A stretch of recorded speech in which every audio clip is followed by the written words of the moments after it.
Ayan, ako po ay gagawa uli ng Mr. Gulaman Buko Pandan.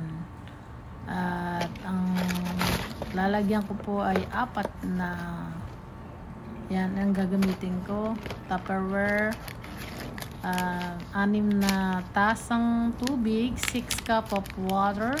Yan ang Mr. Gulaman ang gagamitin natin. At i-mix ko na po siya. Nilagyan ko siya ng hindi lang nakita yung sugar. I put 1 cup of sugar.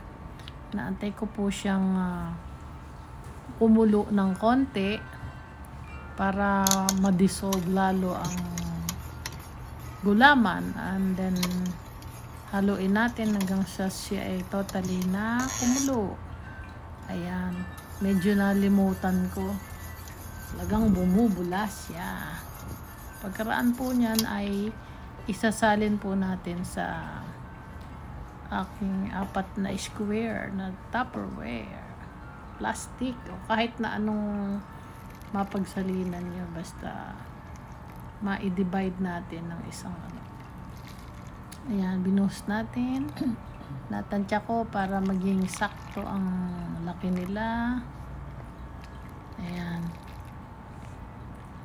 para maganda ang partition. Ayan, green gulaman.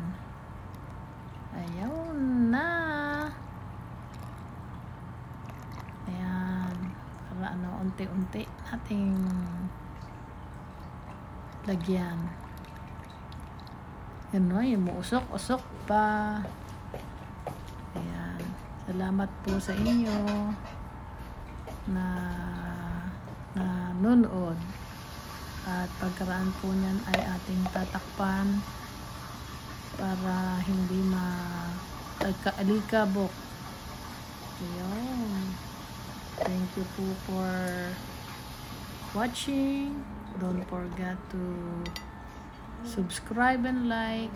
Ayan na po ang naging turn ng aking green gulaman. Whoop! Ayun. Lambot